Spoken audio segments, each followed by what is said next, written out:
देखो इरसलान, हम कब तक अपने बाप को ऐसे बर्दाश्त करते रहेंगे। लोग हंसते हैं हम पर, कहते हैं डॉक्टर का बाप रक्षा चलाता है। लेकिन वो हमारे अब्बा हैं, उन्होंने हमें पढ़ाया है। पढ़ाया है तो क्या हुआ? क्या हम सारी जिंदगी अपनी इज्जत दांव पर लगा दें? मेरी सहेलियों को पता चला तो क्या सोचेंगी? फरहान, तुम ही समझाओ भाई को। अब्बा को किसी अच्छे बढ़ापे के घर में रख देते हैं, वहाँ देखभाल भी होगी और हमें भी सुकून। क्या तुम्हें याद है, यही वो अब्बा हैं जो हमें अपने रक्शे पे बिठाकर स्कूल छोड़ने जाते थे। माजी को भूल जाओ इरसलान, अब हम बड़े लोग हैं, हमारा स्टेटस है। ठीक है, कल शाम जाकर बात कर लेते हैं। फरहाना, हमारे बच्चे कितने बड़े हो गए हैं, बस दुआ करना वो कभी मुझे बूझ ना समझे। ये कहानी एक ऐसे बाप की है जिसने अपनी जवानी, अपनी खुशियां, अपनी नींदें, सब कुछ अपने बच्चों के नाम कर दिया। वो बाप जिसने रिक्शे के पहियों पर ख्वाब बांधकर अपने बेटों को डॉक्टर और इंजीनियर बनाया, अपनी बेटी को मुआशरे में इज्जत दिलाई। लेकिन कामयाबी की चमक ने जब आंखों को खैरा किया तो बच्चों को अपने ही बाप का झुका हुआ वजूद अपनी शान के खिलाफ लगने लगा। उन्होंने सोचा, एक बूढ़ा रिक्शा चलाने वाला बाप उनकी जिंदगी में सिर्फ एक बोझ है। मगर उन्हें क्या खबर थी कि जिस दिन वो अपने बाप को तन्हा छोड़ेंगे, उसी दिन वो अपनी असल इंसानियत भी खो देंगे। ये कहानी आपके दिल को हिलाकर रख देगी। ये सिर्फ एक रिक्शा चलाने वाले की कहानी नहीं, ये हर उस बेटे और बेटी का आईना है जो कामयाबी की दौड़ में अपने वालिदैन को पीछे छोड़ देते हैं। क्या वाकई कामयाबी इतनी ज़रूरी है कि इसके बदले में बाप की दुआएं कुर्बान कर दी जाएं? आइए महसूस करते हैं महमूद अली की दर्द भरी दास्तान। शहर के चौक पर सूरज अभी तुलू नहीं हुआ था, लेकिन महमूद अली पहले ही अपने पुराने रिक्शे को साफ कर रहे थे। उसके हाथ बूढ़े हो चुके थे, कमर झुकी हुई थी और चेहरे पर झुर्रियां मेहनत और गम की दास्तान सुना रही थीं। 50 साल की उम्र में महमूद अली देखने में 70 साल के लगते थे। ये जिंदगी की तलखियों का असर था।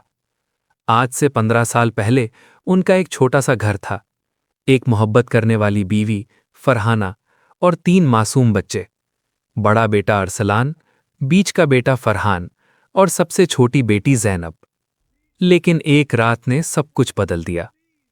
फरहाना को शदीद बुखार आया, इलाज के पैसे नहीं थे। महमूद अली रात भर अस्पताल के बाहर भीख मांगता रहा, लेकिन किसी ने नहीं सुना। सुबह होने से पहले फरहाना की रूह क़फ़स अंसरी से परवास कर गई। उस रात महमूद अली का दिल टूट गया, लेकिन उसके 3 बच्चे रो रहे थे। उन्हें पालना था, उन्हें खिलाना था और सबसे बढ़कर उन्हें इंसान बनाना था। फरहाना, मैं तुझे कसम खाता हूं, उसने अपनी बीवी की कब्र पर हाथ रखकर कहा, मैं इन तीनों को कभी यतीम का एहसास नहीं होने दूंगा। मैं अपनी जान दे दूंगा, लेकिन इनका मुस्तकबिल बनाऊंगा। सुबह से शाम तक महमूद अली रिक्शा चलाते। गर्मी हो या सर्दी, बारिश हो या धूप, वो हार नहीं मानते थे। अरसलान, फरहान और ज़ैनब स्कूल जाते। लोग ताने देते, अरे रिक्शे वाले के बच्चे पढ़ लिख कर क्या करेंगे? लेकिन महमूद अली ने कान नहीं धरे।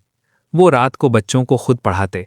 उन्हें खुद भी ज्यादा तालीम नहीं थी, लेकिन वो बच्चों के साथ बैठकर किताबें देखते और उन्हें हौसला देते। बेटा, तुम लोगों को डॉक्टर, इंजीनियर बनना है, मेरे जैसी जिंदगी नहीं जीनी। अरसलान समझदार था।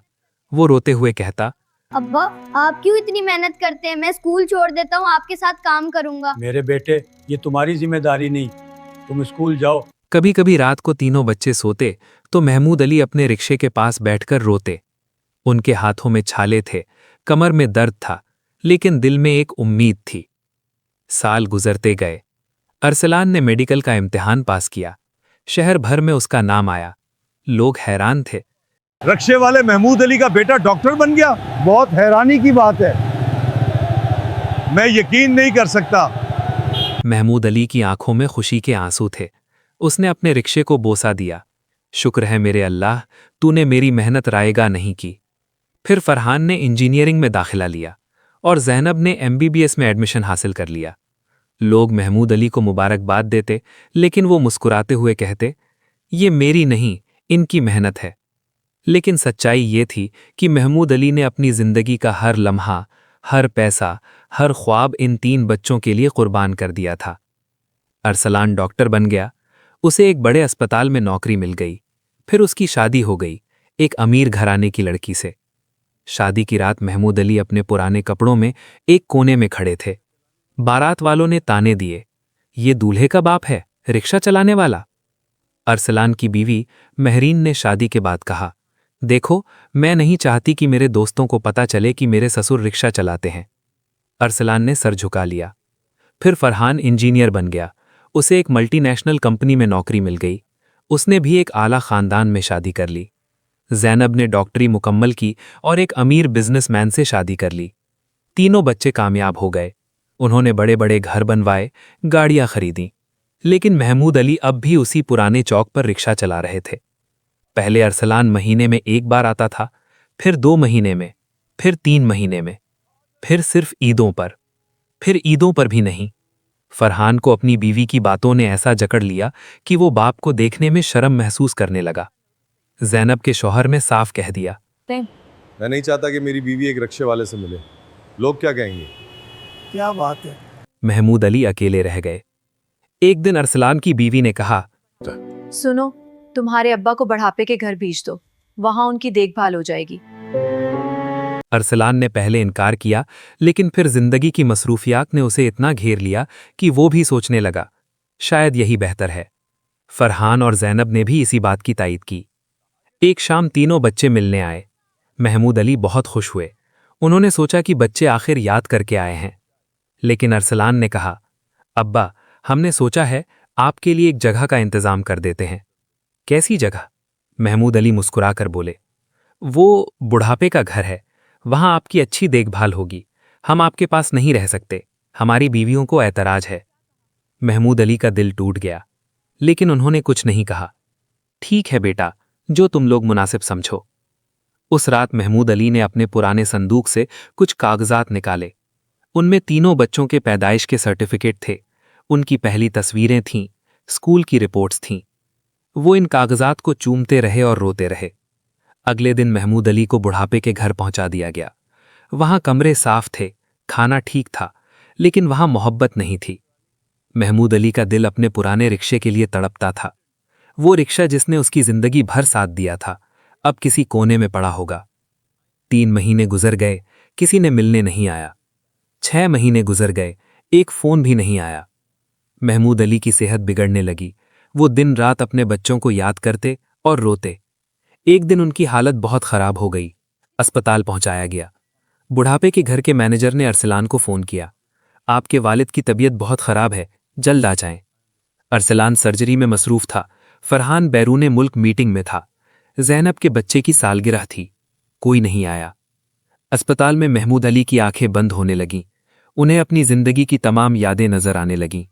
फरहाना का चेहरा, अरसलान की पहली मुस्कुराहट, फरहान का पहला कदम, ज़ैनब की पहली बात। वो बड़बड़ाए, फरहाना, मैं आ रहा हूं। मैंने इन बच्चों को बड़ा किया, डॉक्टर बनाया, इंजीनियर बनाया, लेकिन इंसान नहीं बना सका। और फिर उनकी सांसें थम गईं। जब खबर पहुंची तो तीनों बच्चे दौड़े दौड़े आए, लेकिन बहुत देर हो चुकी थी। अरसलान ने बाप का सर हाथ थमा और बिलक बिलक कर रो पड़ा, अब्बा, अब्बा, हमसे बहुत बड़ी गलती हो गई, हम आपको भूल गए। फरहान जमीन पर गिर गया। अब्बा ने हमें सब कुछ दिया और हमने उन्हें अकेला छोड़ दिया। ज़ैनब का रोना सबसे ज्यादा था। वो चीखती रही, अब्बा, मैं आपकी बेटी हूं, मैं कैसे आपको भूल गई। मैनेजर ने महमूद अली का सामान लाने को कहा। जब उन्होंने संदूक खोला तो उसमें तीनों बच्चों की तस्वीरें, इनके बचपन के खिलौने, इनकी स्कूल की डायरियां और एक खत। खत में लिखा था, मेरे प्यारे बच्चों, जब तुम ये खत पढ़ रहे होगे तो शायद मैं इस दुनिया में नहीं होऊंगा। मुझे तुमसे कोई शिकायत नहीं, तुम्हारी कामयाबी मेरी कामयाबी थी। लेकिन एक बाप की हैसियत से मैं तुमसे कुछ कहना चाहता हूं। दौलत इंसान को कामयाब बना देती है, लेकिन रिश्ते इंसान को इंसान बनाते हैं। मैंने अपनी पूरी जिंदगी तुम्हारे लिए कुर्बान की। मैंने कभी नहीं चाहा कि तुम मेरे जैसी जिंदगी जियो, लेकिन मैंने ये भी नहीं सोचा था कि तुम मुझे यूं भूल जाओगे। तुम्हारी माँ ने मरते वक्त कहा था, महमूद, बच्चों को पढ़ाना, लेकिन उन्हें इंसान भी बनाना। मैं पहली बात पूरी कर सका, लेकिन दूसरी में नाकाम रहा। मैं तुम्हें माफ़ करता हूँ। अल्लाह से दुआ है कि तुम्हारे बच्चे तुम्हारे साथ वो सलूक ना करें जो तुमने मेरे साथ किया। मेरे पास बस एक चीज़ थी, वो पुराना रिक्शा। उसे बेच देना या तोड़ देना, लेकिन अगर मुमकिन हो तो उसे किसी गरीब को दे देना, शायद वो अपने बच्चों के लिए रोटी कमा सके। तुम्हारा बाबा महमूद अली। खत पढ़कर तीनों बच्चे ज़ारो कतार रोने लगे। हिस्सा दहम। बहुत देर हो चुकी थी। जनाजे के दिन पूरा शहर आया। वो रिक्शे वाले, ठेले वाले, मजदूर जिन्होंने महमूद अली को जाना था। महमूद भाई ने हमेशा मेहनत से रोटी खाई। उन्होंने कभी किसी से हाथ नहीं बहलाया। वो अपने बच्चों के लिए जीते थे, लेकिन बच्चे उन्हें भूल गए। तीनों बच्चों ने अपने बाबा को कांधा दिया। कब्र में उतारते वक्त अरसलान ने कहा, अब्बा, हम आपके कर्जदार हैं, हम कभी ये कर्ज नहीं उतार सकते। कुछ दिन बाद तीनों भाई बहन उस चौक पर गए जहां उनके बाबा रिक्शा चलाते थे। वो पुराना रिक्शा वहीं खड़ा हुआ था, जंग लगा हुआ, टूटा फूटा। अरसलान ने रिक्शे को छुआ। उसकी आंखों से आंसू बह निकले। यही वो रिक्शा है जिस पर बैठकर अब्बा हमें स्कूल ले जाते थे। फरहान ने सीट पर हाथ रखा और यहीं बैठकर अब्बा हमें कहानियां सुनाते थे। ज़ैनब रोने लगी। अब्बा ने इस रिक्शे से हमारे ख्वाब पूरे किए और हमने उनके ख्वाबों को तोड़ दिया। उन्होंने फैसला किया कि वो इस रिक्शे को नहीं बेचेंगे। उस दिन से अरसलान ने अपने क्लिनिक के बाहर उस रिक्शे को रख दिया। उस पर एक तख्ती लगाई, ये मेरे बाबा का रिक्शा है, उन्होंने इस रिक्शे से मुझे डॉक्टर बनाया, मैं उनका कर्जदार हूं। ये रिक्शा मुझे याद दिलाता है कि कामयाबी अहम है, लेकिन रिश्ते इससे ज्यादा अहम है।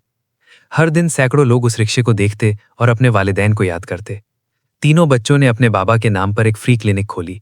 उन्होंने एक स्कॉलरशिप प्रोग्राम शुरू किया गरीब बच्चों के लिए, लेकिन वो जानते थे कि जो गलती वो कर चुके हैं उसे कभी नहीं सुधारा जा सकता। अरसलान अपने बेटे को हर रोज वो रिक्शा दिखाता और कहता, बेटा, ये तुम्हारे दादा का रिक्शा है, उन्होंने मुझे सब कुछ दिया, लेकिन मैं उनके लिए कुछ नहीं कर सका। तुम ये मेरी गलती मत दोहराना। सबक: 1. वालिदैन की कद्र उनके होते हुए करो। 2. कामयाबी अहम है, लेकिन रिश्ते इससे ज्यादा अहम है। 3. जो दरख्त तुम्हें छाया देता है उसे मत काटो। 4. दौलत इंसान को कामयाब बना देती है, लेकिन अखलाक इंसान को महान बनाते हैं। 5. वालिदैन की दुआ और बद्दुआ दोनों ही कबूल होती हैं। ये कहानी हर उस बेटे और बेटी के नाम जो अपने वालिदैन को भूल गए हैं। अभी वक्त है, उनसे माफ़ी मांग लो, कल बहुत देर हो जाएगी। याद रखिए, जन्नत माँ के कदमों तले है, लेकिन बाप की दुआएं आसमानों को चीर कर जाती हैं। इस कहानी को अपने वालिदैन के नाम करते हुए उनसे माफ़ी मांगे और उन्हें गले लगाएं। आप नहीं जानते कि कल क्या हो।